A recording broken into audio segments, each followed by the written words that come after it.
Hello, thanks for being in a new video. This time we have review of the massive Galaxy Tab S9 Ultra. Let's get started.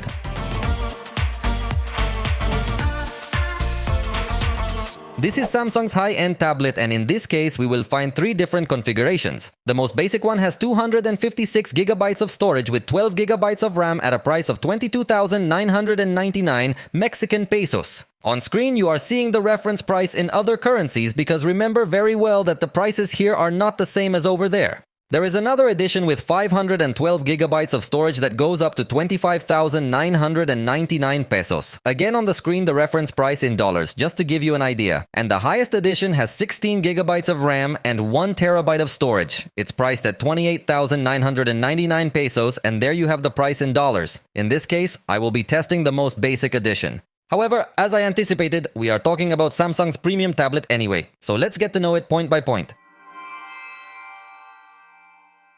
This tablet will be made entirely of aluminum throughout its back cover and sides. Because of that, we'll find a design with a band around here to help with antenna connectivity on both sides. To the touch it feels great, it's a very solid design and it has the strongest aluminum that Samsung has available today. So in the tests I've seen, it also doesn't get bent despite being very thin. It's only 5.5mm thick and weighs 732 grams. The front will be protected with Gorilla Glass 5 for good resistance against some falls, although it would be even better if it came with Gorilla Glass Victus. The frames are very thin to make the most of the front, although that at the same time could complicate a bit the grip of the tablet to avoid unwanted touches. However, this device is not designed to be held in the hands all the time, but to be kept on a table or desk.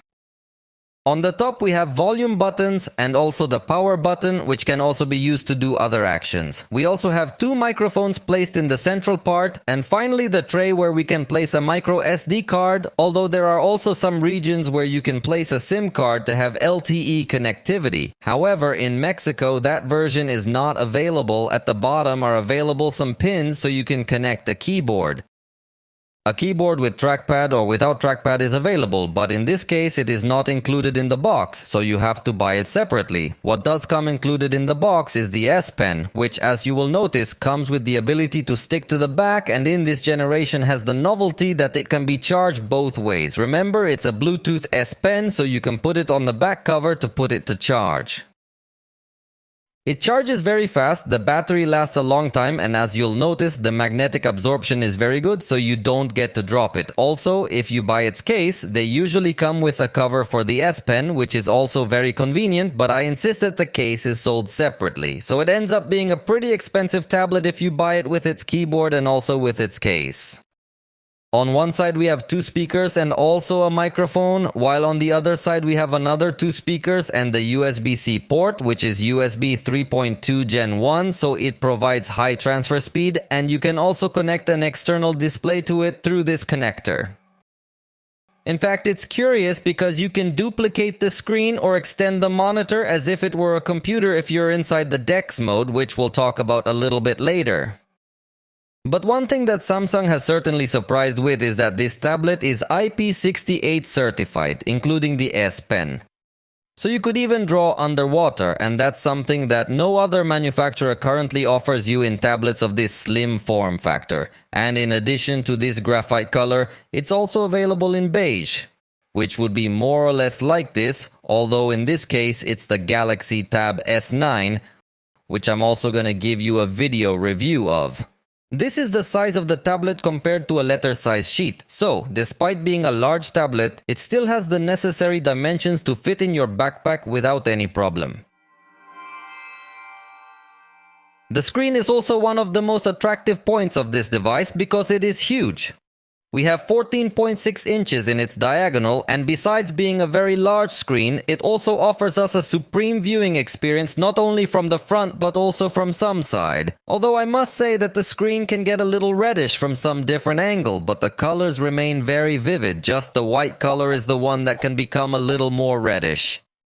Undoubtedly, it is an excellent screen that will give us a very good visualization.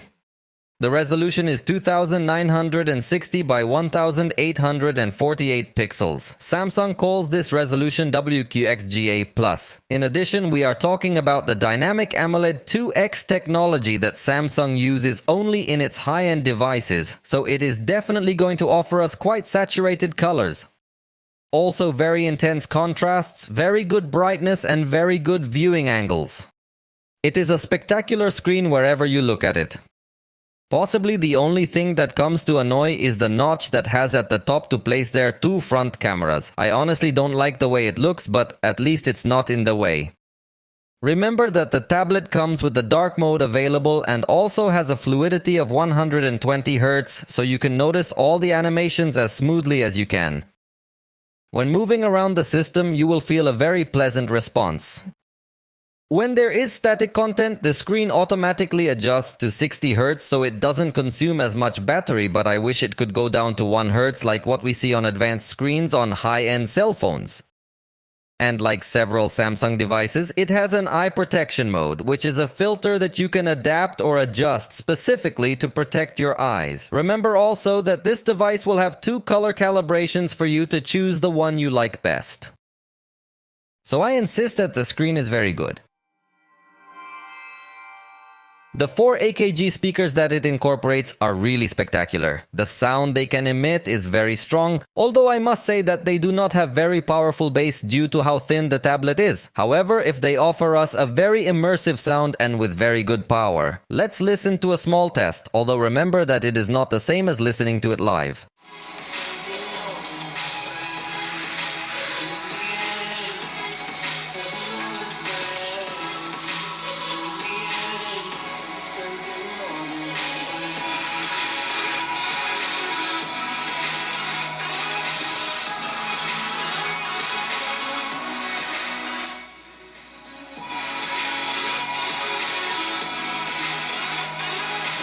Also remember that we have Dolby Atmos for both multimedia content and games, and access to an equalizer where we can customize our sound experience without the need to have headphones connected. But since we are talking about headphones, remember that it does not have jack, so you can use wired headphones. So you should use an adapter through the USB-C port, but you will be using the only port available. Therefore, it won't be as recommended. Fortunately, the wireless audio experience is well supported because it comes with support for codecs from the most basic ones like SBC and AAC to more advanced codecs like Qualcomm's aptX or the same code that Samsung uses, SSC, to have wireless audio with high resolution if you use Galaxy Buds. And while we are talking about wireless sound, if you have connected the tablet to a headset or even a Bluetooth speaker, you can have some sound played locally and other applications send their sound to the Bluetooth device. Something that very few devices can do and gives you much more versatility. Now you're going to listen to an audio recorded directly with the microphones of this tablet. Esta es una prueba de grabación de sonido utilizando los micrófonos integrados en esta Galaxy Tab S9 Ultra para que puedas notar la calidad que tienen. The two microphones on the top are of excellent quality and the microphone on the side is for noise cancellation. In addition, the voice recording application that comes with it is very good as it allows you to skip the silences that may be within the recording to review what you have recorded. You can even adjust the speed and set it to repeat, and even has the option to convert the voice to text with a simple process that can also be very useful when transcribing your notes. This device comes with two front-facing cameras, which to me is a waste to put two cameras up front. I wish they put two USB-C ports instead, but either way they are cameras that have good quality for video calls, which is what you are going to use them for the most. In both cases, we are talking about 12 megapixel cameras. Only one is the main one with f2.2 aperture and the other is the ultra-wide one with f2.4 aperture. In video, both the main camera and the ultra-wide camera give us 4K quality. Here I am in a very well-lit environment and it comes out very well. I'm going to switch to the ultra-wide camera. Now we have a lot more space. I don't even have my arms stretched out that much, and if I do stretch them out more, it's definitely a lot of space that we have for video calls. It can be extremely useful. But let's go to another lighting environment. Here I'm backlit indoors and I think the result is still positive. There's a little bit of noise present, but considering the video signal is 4K, it's very good. Now we have the ultra-wide camera here and I think its performance drops a little bit in its quality. Here you start to notice a little bit more chromatic aberration in the higher light areas. And I've just given it a little bit of a cleanup because you have to remember that if it gets smeared, it could come out with a lower quality result. So always make sure you have that lens clean, and the result I think is good enough for video calls, I insist. In fact, in this same price range, a Windows computer is probably going to have a much lower quality camera. So if what you're interested in is that your video call comes out sharp and crisp, I think tablets give you better quality than laptops, and we definitely have 4K signal here, confirming that the quality is very high. Finally, here I am in a slightly darker environment. This is the main camera and this is the ultra-wide camera. I think in both cases it performs well, so even if you're not in such a brightly lit environment, you're still gonna get good quality video. On the back, we again have two cameras. Again, I consider it a waste. I wish they would better put 4 USB-C ports instead of 4 cameras. We have 13 megapixels here for the main camera with f2.0 aperture and 8 megapixels for the ultra-wide camera with f2.2 aperture. You're looking at some of the results that we have when taking pictures. Honestly, it's not recommended to take pictures with such a large device, but there you are seeing some examples. It does have autofocus, so you can also zoom in on small items. And the remarkable thing here is that the camera can also record in 4K, albeit at 30 frames per second. So we don't have something as advanced as Samsung's high-end cell phones. And the ultra-wide camera can only record in full HD. What I would primarily use the camera for on this device would be just for scanning documents, and you can do that perfectly well from the native camera app or also for scanning QR codes. So both activities are well supported and there is no downside at all. However, I want to insist that it seems to me an exaggeration to include so many cameras in a tablet. The software on this tablet is very good, but at the same time it still has shortcomings that you might want to take into account if you are interested in buying it. It comes with Android 13 and One UI 5.1.1 out of the box, that is the latest system from both Google and Samsung. In addition, Samsung guarantees this tablet 4 years of software updates and 5 years of security patches, so we can be sure that we can enjoy the latest features that Samsung will present over time. Undoubtedly, the most attractive feature, speaking of software inside this tablet, will be the DeX mode. Just turn it on here and the interface will change completely to adapt to a view more similar to what we see on computers today. For starters, we'll have the taskbar at the bottom with all the apps open, and also these apps are going to be running in a windowed mode, so we can perfectly open multiple apps at the same time. We can also resize them, move them wherever we want. So, the experience is completely good, especially because in this format you could get to open applications that usually open very stretched on a tablet like Instagram, and you can move it wherever you want. You can even leave some windows floating on top of others so that even if you switch apps, there's nothing that gets on top of it. Really, the experience is very good in this mode because you can have everything you want open, everything running around here in the background. So the experience goes way up a notch in this format, and it's something that only Samsung offers in this tablet format.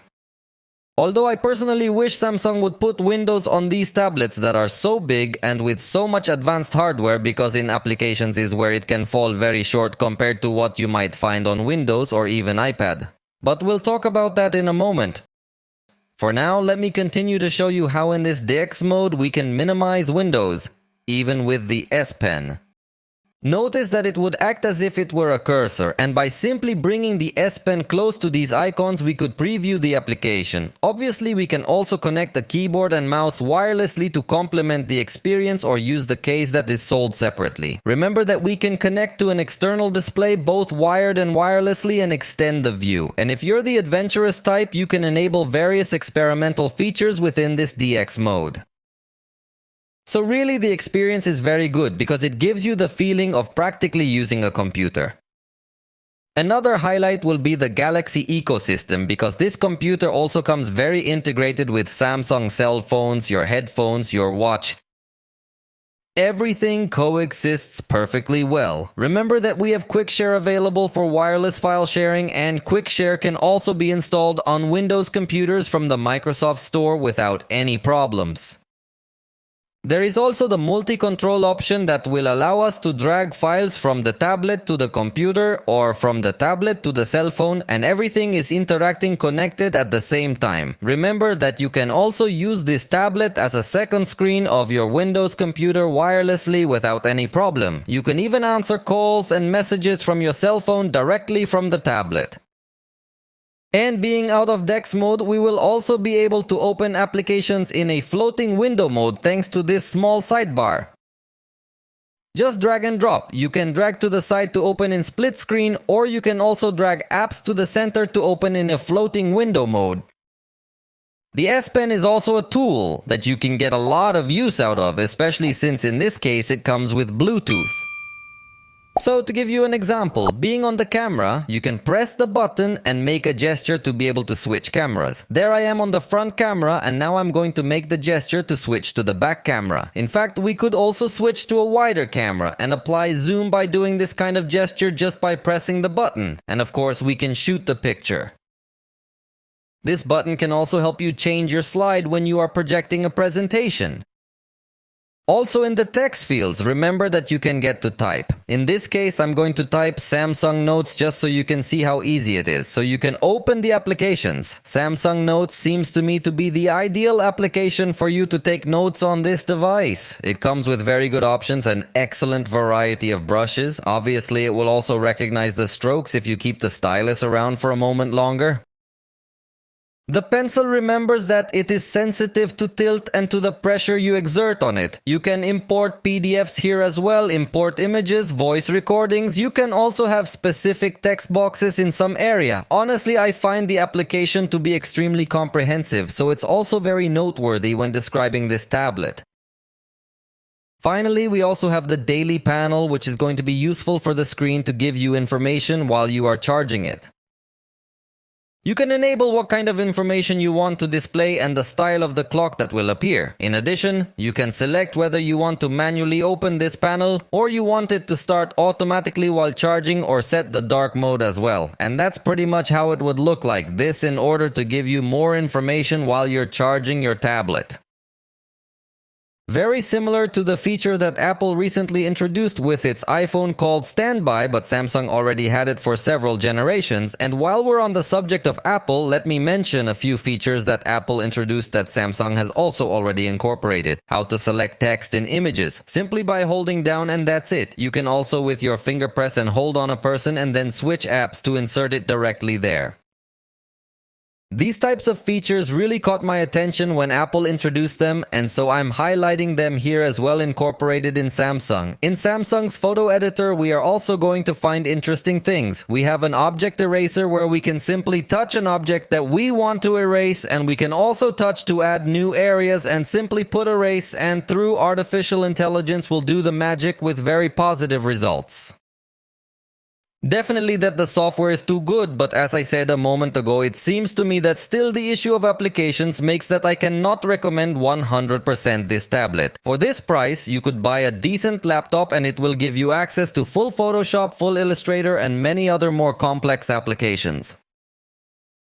In this case, Samsung highlights the incorporation of applications such as Clip Studio, which honestly is a very good application because it is practically a Photoshop, and in conjunction with the S Pen, you can use it very accurately. Let me open here a recent document that I have and see if you could get to work with relatively complex documents. Here we have access to all the series of layers that this document has. Although this app is paid, but obviously the same thing happens on PC and iPad.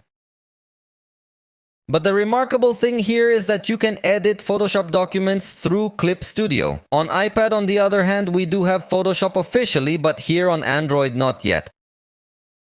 Another application that Samsung highlights a lot is LumaFusion, which is a fairly complex video editor which is very famous on iPad and is now also available on Android. Also available on Android is Adobe Premiere Rush, which would also allow you good video editing with a good workflow synced with your Adobe account.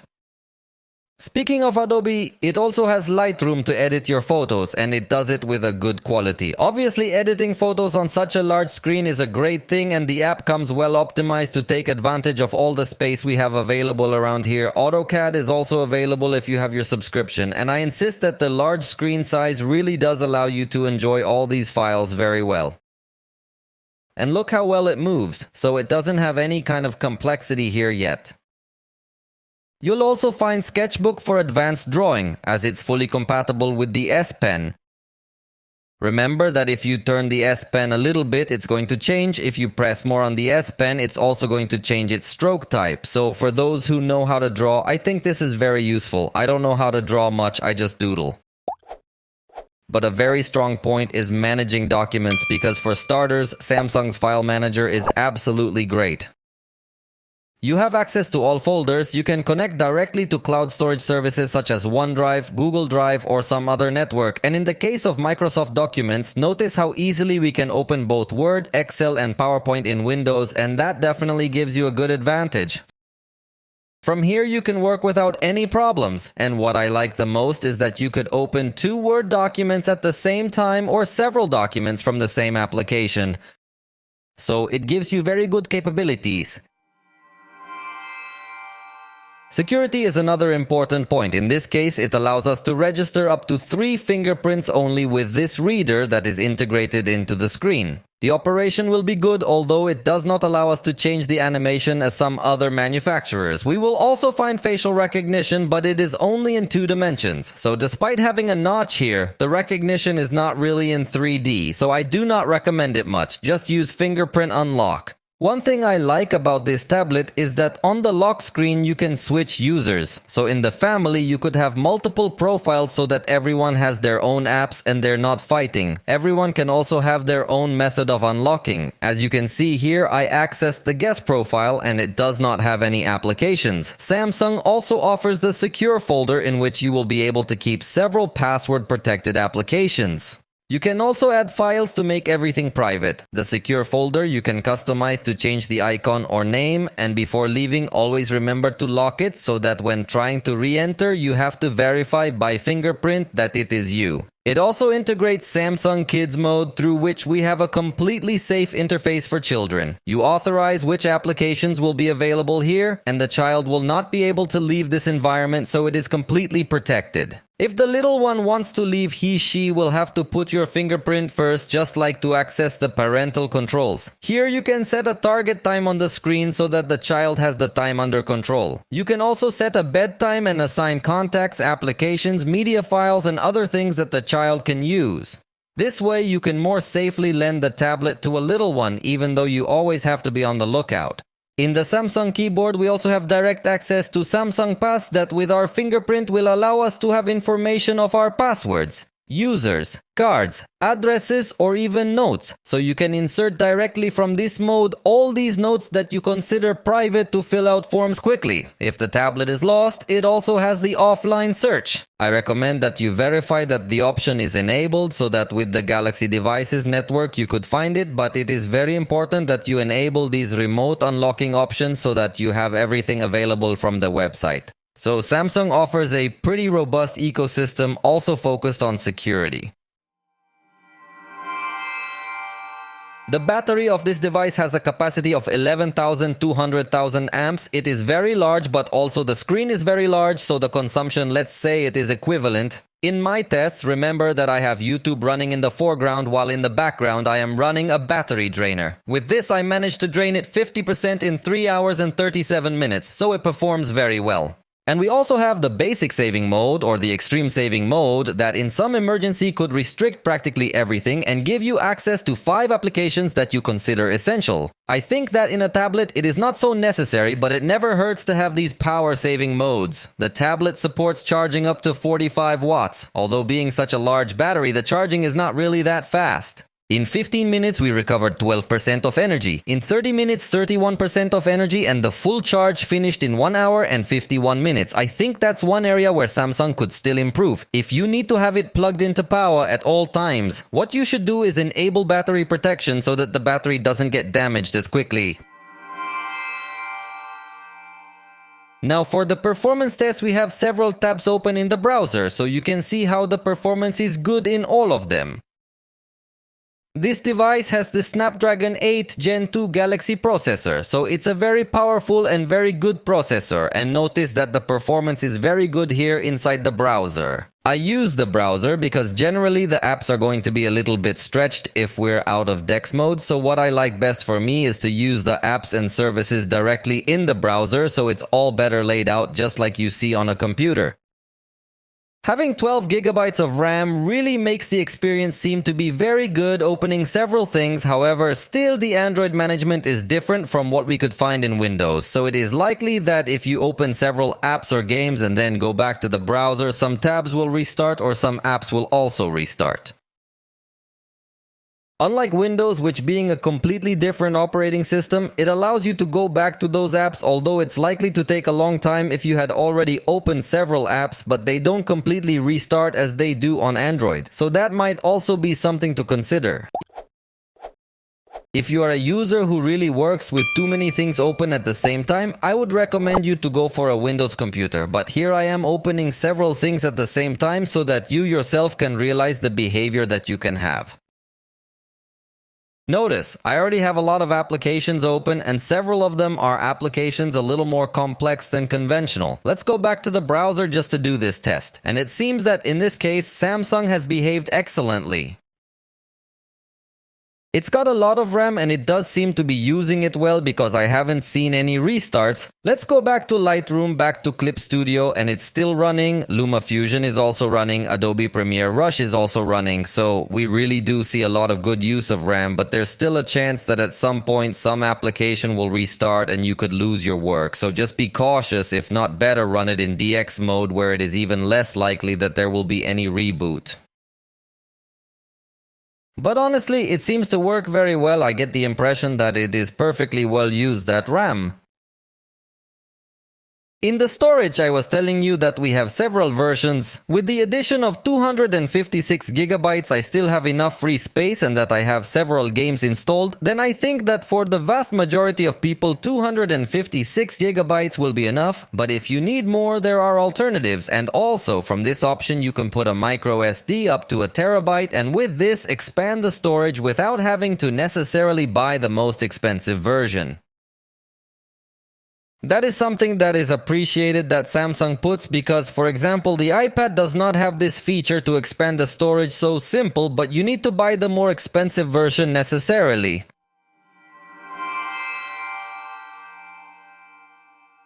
For your games, you can have Game Launcher from the Galaxy Store. Here you can manage all the games you have installed, even play content without installing it previously. And you can connect to your Discord account to be able to chat with your friends while you are playing. We also have access to the Game Booster settings from where we can configure the screenshots we make both in image and video, and we can also have our shortcut bar and select whether we want to give priority to performance or battery saving when playing. When we open a game in the taskbar can appear this button where we can turn on the priority mode, take screenshots. Also from here we can open applications in floating mode so that it does not leave our game while we answer or something like that, although it slows down the experience a little bit. We can also download additional plugins through the Galaxy Store to access more options such as Shooting Assistant, or also to see fully detailed statistics of the consumption, that is having the CPU, GPU, RAM and other details. In Call of Duty by default, this device loads the very high quality at a maximum rate. However, the ultra frame rate is also available, which will go up to 90 frames per second, only the graphic quality is lowered. Having the very high quality does give us available all the effects, and in the low quality are not available all. We played with a gamepad connected to have a better experience because the tablet has very large dimensions and it is much more uncomfortable to play with touch controls. The experience has been very good, the results you are seeing on screen, so it is a very stable experience and with good graphics, although in this case developers still do not get to take full advantage of the capabilities of this processor that already supports ray tracing and more technologies, but still Android games are not as advanced graphically speaking as what we could find in Windows. However, really the experience is very good when playing with this device because it does not heat up because it has plenty of space for cooling, unlike smartphones where we see more heating, so the execution much more fluid in longer gaming sessions. In the Ultra rate we also notice a good performance. We had practically the same stability, although it reached a higher amount of frames per second. The fact of also having such a good sound system and being such a large screen allows you to play at a greater distance compared to what a cell phone offers us, since it is also recommended to use a wireless gamepad, so the experience is supreme. In Injustice style, makasisi so indecision. Also, the behavior was excellent. On screen you see the statistics and reached about 120 frames per second on average, showing that definitely has good power, although obviously it is not a game with exaggeratedly detailed graphics and spectacular effects, but it does highlight that you can get to take advantage of all the refresh rate that we have available on screen, so the gaming experience is undoubtedly going to be very good. In the case of SpongeBob, by default it loads on high, but for the test we raised it to epic. Again, the experience was relatively good, although in this case we did have moments where the frames per second rate dropped a little bit, and it's a little weird because the temperature wasn't elevated or anything like that, so here it seems more of an optimization issue on the part of the system or something like that. Overall, the experience, as I say, is good, but it is rare that it has fallen without the processor has heated up, and that in such an expensive device can get to disappoint more than one person. Although if you do not get so demanding, really, the experience, as you yourself are noticing, it is quite good at the time to be playing each of these contents. In Henshin Impact by default gives us the medium graphics quality, but for the test we raised it to the highest by selecting the very high quality at 60 frames per second. The experience was actually very good. Here we see it available on iPad and iPhone.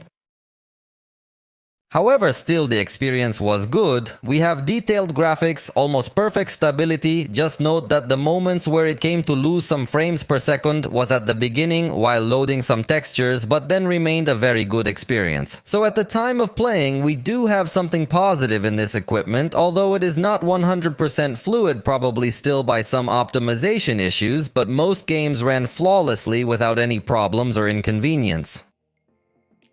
So if you want to use this device for gaming, you're going to have a good experience. For the moment, this has been all regarding this Galaxy Tab S9 Ultra. I hope you liked the video. If you did, you know you can tell us about it, and see you next time.